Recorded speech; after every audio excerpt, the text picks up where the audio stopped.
What up, you sexy motherfuckers? Welcome to the 10-minute breakdown. You're probably asking yourself, Marco, what's the 10-minute breakdown? Well, motherfuckers, if you let me explain what the 10-minute breakdown is, that's where I just break down a fight. It's pretty simple, dummy. I'm just kidding. I love you guys. Welcome to the 10-minute breakdown, Thurman versus Garcia.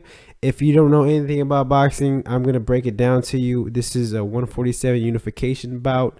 PBC on CBS, so it's free, motherfuckers. It's free. I don't know what else to tell you people, but it's free. This is a pay-per-view fight. This is a fight that I would pay money to see, but it's free, so I ain't gotta pay shit, and neither do you. So stay tuned. Place your bets. I'm breaking down Garcia versus Thurman, giving you the stats, giving you my prediction, giving you my keys to victory for both fighters, because I ain't biased here. I'm a boxing fan, so I'm not biased. I'm gonna give you my pick at the end and who I think you should put money on. All right. No, we're not sponsored by DraftKings. We should be, but we're not. Maybe one day. What am I talking about? Why am I talking to myself in an empty room? These are all things you need to find out right now with the 10-minute breakdown. We're going to start off with Keith One-Time Thurman. 147 WBA champion. 27-0, 22 knockouts. 5'7", 69-inch reach. 28 years old. Regarded as one of the best pound per pound fighters, the 147 division. Has names on his record like Diego Chavez. Stops Diego Chavez. Stops Jesus Soto Caras. Beats Leonard Bondu. Stops Luis Collazo. And his biggest win to date when he beat Sean Porter. Last March, I want to say. Last March or last June. Impressive fight for Thurman. Thurman, man, he was one of those guys who were like, oh shit, this guy's special. I wasn't hoping he was one-dimensional though, because coming up in the ranks, he was knocking people out left or right. So you really didn't get to see his boxing skills. So when he fought Leonard Bondu, which was his biggest fight at that time, he knocked down Bondu in the first round. We were kind of like, okay, we're about to see typical where Thurman knocks out his opponent, because he was crushing it before then. But what you saw was Bondu got back up. And people forget Bondu was a veteran. Bondu was I think at that point he was undefeated, but he was also an Olympian from Italy, I think. So yeah, he was 40, but he was very crafty. He was southpaw. So after initially getting hit, he switched up his style and was able to box Thurman a little bit more. So what we saw there was Thurman having to adjust. He couldn't rely on just knocking him out, because he wasn't landing clean shots on Bondu. So we saw him box a little bit, and that was the first for me. He looked impressive. The fight was a little too close for my liking, but he did get the victory. I think he did win convincingly too. But again, you got to see a different side of Sean Porter besides him just knocking people out. And you saw that with the Diego Chavez fight too. He came in, it was a dog fight in the beginning, but he was able to box Diego Chavez. Same thing with Jesus Soto Caras. I would say he has been hurt. Thurman has been hurt to the body. He was hurt to the body by by Luis Collazo. He was hurt early in the Jesus Soto Caras fight. So we've seen him hurt. But his most important fight today was against Sean Porter, which I picked Sean Porter to win. I know. I don't know shit about boxing, but yes, I do. Just so happens that I made the wrong decision that night. Sean Porter's still a dangerous fighter. I thought he was going to put the pressure on Thurman, but Thurman was able to be first. I think that was his key to victory, was be first, not let Sean Porter established his dominance during the fight, which was his style is, of course, making it nasty, bullying you, putting you against the ropes, and throwing hands on you. So Thurman was able to really offset Porter, even rocked him in the later rounds, and get a good unanimous. It's tough earned. Don't get me wrong. It was tough. It was a tough earned fight, but unanimous decision over Sean Porter. What I think Thurman needs to do to win. I think Thurman is stronger of the two. He has power in his left and right hand, which I can't really say for Garcia. Garcia has a nasty left hook. But he needs to use his jab. He needs to go back and not make this a ugly fight. He needs to use his jab against Garcia. He needs to use his jab to set up bigger shots and work the body. He needs to be first as well. Garcia is very tricky sometimes, man. He's not a boxer per se, but he does find a way to make it his fight, his rhythm, his tempo. Sometimes not pretty. Neither of them have really good defense. They're definitely not known as defensive fighters. They're more boxer punchers. But Thurman has power in both hands, so that could play a part into who would win this fight. But he needs to be first. It needs to put the pressure on Garcia. He needs to get him against the ropes and just be first. Again, he needs to put the pressure on Garcia. He can't let Garcia set his tempo in this fight. Both fighters have fought Robert Guerrero, the Ghost Guerrero. Thurman looked good in this fight, but it was almost too close to call for me. Not that Guerrero is not a good fighter. I just thought that should have been a pretty easy fight, and Guerrero made it difficult.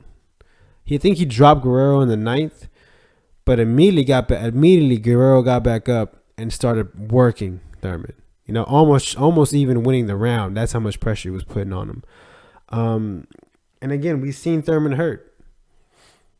And we've seen Thurman get hit. So he's definitely there to get hit. If he gets caught by Garcia's left hand, it could be a game changer. But moving on to Garcia, Danny Swift Garcia. Did most of his fights at 140. Moved up to the super welterweight division.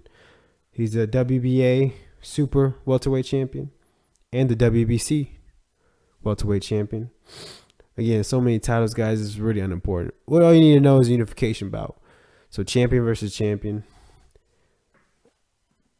Somebody always has to go. Danny Garcia, a little bit taller than Keith Thurman at 5'8.5", with a 68.5 reach advantage. He's also 28 years old. And Garcia, man. Garcia has one of the most impressive resumes in boxing, in active boxers under 30 right now. Under 30. So I would say the close competitor is probably Timothy Bradley or like a Pacquiao, but again, they're over 30. He's 28 years old. He's fought Ashley Theophane, Nate Campbell, Kendall Holt, Eric Morales twice, Amir Khan, Zab Judah when Zab Judah was still dangerous, Lucas Matisse when nobody wanted to fight Lucas Matisse after he just killed Lamont Peterson, Mauricio Herrera. I think he lost that fight, but it don't matter. He stepped in the ring with him. Lamont Peterson, that was a close fight. Paulie Malignaggi, who's always makes it a difficult fight. I think he stopped Paulie in the 9th. Also, again, Robert Guerrero and Samuel Vargas, EJ leftovers. But he knocked him out. He did what he was supposed to do. That's a hell of a resume, man. I know his last fights have been very questionable. You know, they've been calling him Cherry Garcia. But you can't deny that resume. That's a hell of a resume, man, especially for such a young fighter too, under 30, only 20 years old. And again, Garcia is a deceptively good boxer. People say, "Oh, only thing he has is left hook." Well, I mean, look at the work he did with Zab Judah. Pretty much broke down Zab Judah when Zab Judah was still dangerous. You know what I mean? That's not easy to do, especially with a tricky southpaw. Broke down Lucas Matisse when no one gave him a chance. I didn't give him a chance. I thought he was gonna knock Garcia's head clean off. I was picking Lucas Matisse. I'm not scared to admit when I'm wrong. But he gave Lucas Matisse the work. Matisse was up the early rounds, but Garcia edged his way in, found a way because he knew that he was an underdog. He was an underdog in most of his fights, man. He was an underdog against Eric Morales the first time they fought. I think he was the underdog against Zab Judah. He was definitely an underdog against Lucas Matisse and Amir Khan. I thought he lost against Mauricio Herrera. It was a very off night. I don't think he's ever fought someone as crafty as Herrera, someone that uses his jab as effectively as Herrera. And Lamont Peterson, that was a close fight. People say I had Lamont Peterson winning. After watching the fight a couple of times, I could see why they gave it to Garcia. It could have been a draw as well, but Garcia started off pretty good in the early rounds and kind of let Lamont Peterson edge back in there. But nonetheless, these fighters do have one fighter in common. That's Robert Guerrero. Now, while they both beat Robert Guerrero, I think Danny Garcia looked better of the two. I think he did a little bit more convincingly. They both won unanimous decision, but I think Garcia took a little bit less damage. And that has to show you something. You know what I mean? Styles do make fights, yes, but sometimes when two fighters are fighting a similar fighter, it kind of sees, okay, this guy was able to find openings that the other guy wasn't. Maybe his boxing IQ is a little bit sharper. Again, Garcia has a way to make a fight turn to his page. He's not a great boxer. He doesn't have great defense. He's very flat-footed. But he has a way to deceptively get in and out when he needs to. Even without using his jab. And he catch you with the left hook, overhand right, work your body, which I think what he needs to do to win this fight. His key to victories are using his jab. I know what you're going to say. Garcia doesn't use his jab. Very true, but I think he's going to do anything it takes to win. So I think you're going to see him implement the use of his jab during this fight. He has to work the body. We've seen Thurman hurt again. We've seen Thurman hurt to the body. Collazo was able to catch him in the fifth. Hurt him nasty to the body. Never went down. Thurman's a tough motherfucker, but he has to go down to the body and really tire Thurman out. Thurman, while he's not a very defensive fighter, he knows how to use his footwork. He knows how to get in and out, circle around. Not as great as like a Mayweather or anything, but he uses his footwork. He's not going to lay flat. He's not going to be there when you want him to be all the time. So he needs to work the body and slow him down. And it needs to be first. He needs to use his jab, work the body, and be first. He can't let Thurman offset him with his jab.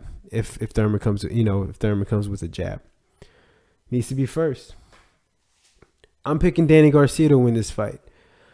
I think he's the underdog. Actually, I'm pretty sure he's the underdog.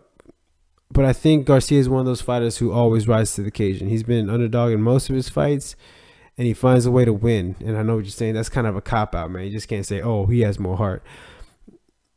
But it is, man. That's the case. You've seen him fight the best of the best. There's no excuses whether you thought he won or whether you thought he lost. He's been in there with some of the best fighters of his time.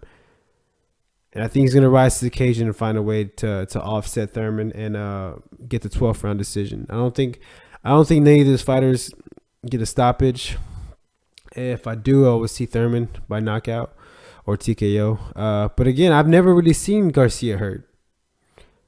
Even at the 147 division, again he's never fought a heavy hitter like Thurman, so it's still yet to be tested. But we've seen Thurman hurt, and if he gets caught with Danny Garcia's left hook, it could be an early night. So there you go, guys. I'm picking Garcia to win this fight. He is the underdog, so if you guys want to make some extra scratch, I would definitely put my money on Garcia.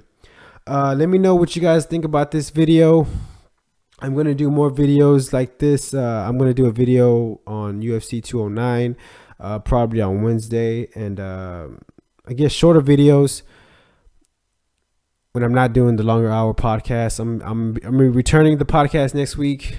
I wasn't able to get it to this week, but we'll be definitely doing a podcast overall outlook or overall review of that weekend, because it's a big fight weekend. We have UFC 208 and of course Thurman versus Garcia. So let me know what you guys think of this video. Like, share, subscribe. If you want to see more, again, leave a comment, show me your support. Let me know if you like it or if I'm doing something wrong. I'm a fuckface. Any feedback is very appreciated. So shout out to MrHotBeats. Check out his YouTube page. I'm linking to the description. What else is there to say? His name says it all. He has hot beats. You know what I mean? Made the intro song for this video. So shout out to MrHotBeats. Always helping your boy out. So guys, again, like, share, subscribe, and appreciate you guys watching. Later.